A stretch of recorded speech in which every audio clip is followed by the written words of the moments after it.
I'll start with you. 6 fewer shopping days, one less weekend between Thanksgiving and Christmas this year.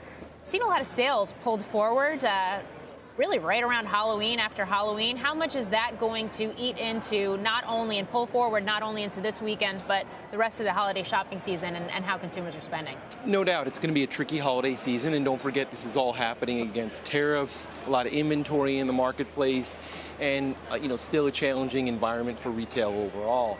What this means is that we're going to see a lot of promotions. We saw that starting very early. Consumers are going to be out. There's going to be clear winners and clear losers during this holiday season. Susan, are the promotions as steep as we've seen in years past? And we keep hearing about the strength of the consumer right now. Yeah, so I think a lot of the retailers, particularly within the mall, are trying to plan for flat promotions, but they definitely left some dry gunpowder in their pockets in case they have to pull out those extra promotions. So far, I would say a little over 60% of our coverage have flattish promotions, and I think those retailers that are not doing as well have kind of pushed those up a little bit, and they're slightly higher year over year. But a good portion of the shopping season also comes after Black Friday, and last year we had that December lull, and I think that's when a lot of the extra promotions started to come out. Michael, tariffs, something that many of the retailers didn't have to contend with on many of their products this time a year ago. How is that factoring into the equation? Is it something that companies are absorbing the costs of or that are going to push out to consumers? They're engaging in a variety of different strategies. Many are pushing back on their vendors overseas to say, this is your responsibility, you handle it. Others are pushing price to the consumer with varying responses from the consumer. In some cases, it's having an impact of demand. In the home furnishing sector, Wayfair was pretty open that sales slowed once they started pushing price. So this is still going to be a risk that we're going to have to be mindful of as we get through the holiday spending season. Michael, you said there's going to be winners and losers. Yeah. It certainly seems as though that's already been the case in retail overall. Yeah. We talk about it all the time. Is anything going to change this holiday season, or are the winners going to continue to win and the losers continue to lose? What we're going to see over this holiday season is that spread between the good and the not so good is going to widen. And that's because the good are going to continue to do things like engage in ultra-fast free shipping, which is going to be very expensive for those who don't have the cost structure to offer those types of services. So the spread between the good and the not so good is going to widen. Susan, just along those same lines, is there any of the more traditional retailers, I mean, we focus so much on the in-store crush and the shopping experience right now. Anybody that's more traditionally positioned have a chance to actually prove this holiday season that their stocks are unfairly maligned, that basically they got just too cheap and neglected?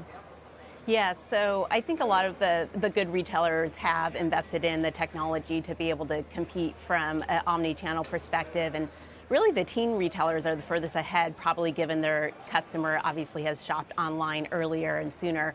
So we really like American Eagle right here. The AE brand is really benefiting from the fashion cycle. They're offering curvy denim, which is bringing new consumers into the store. Almost 30% of their sales are online. They have a number of omni-channel initiatives going on. Also, they have the Aerie brand, which has been growing double digits for multiple years now. So that's our favorite in the mall for holiday this season. Michael, we keep hearing about death of the department store, yet Nordstrom's stock rallied on the heels of earnings in the last couple of days. Is it overblown? Is it overdone? I don't think the death of the department store is overblown. I think the death of the bad department store is certainly understated, and we're going to continue to see that play out over the next few years. Where the stocks are responding is where expectations get a little too low, and when that gets overdone, we're seeing outsized reaction. But I don't think we're going to see an end to volatility of retail stocks because it's so hard to price these types of turning points in a sector. And we still have an imbalance between the supply of available places to buy goods and the demand to buy goods through physical places. Michael, you mentioned home improvement as an area where you want to watch this season. Not something we often think about in terms of the gifting season, but just describe that a little bit. You mentioned Wayfair, actually, as one play. So we like home improvement because it's a structurally better place to be in retail over the long run. There's less price competition here than in other areas. In addition, these retailers are doing a very good job from an execution standpoint. We like Lowe's as a stock. It trades at a very modest multiple relative to its growth rate. They're in the midst of a transformation and a turnaround. We think it's in the early stages, and that's going to accelerate in 2020. Susan, we've had... Sorry. Go ahead. Susan, on Monday, we're going to be sitting here talking about how Friday and the weekend looked in terms of the numbers. How important is that really going to be, given the rise, of course, over the last decade of the omni-channel, of online buying? Is Black Friday overblown these days? Well, it's definitely been spread out over the course of November. We started seeing deals shortly after Halloween, and those accelerated as we got closer to this week. We're already starting to see the deals come out for Cyber Monday. So the consumer knows if they didn't get anything for Black Friday, they can wait till next week and get it during Cyber Week. So I think it's important to set the tone of the environment, particularly for investors. But in the terms of shopping now and the percent of sales, it definitely has been declining each year. So it's become less important.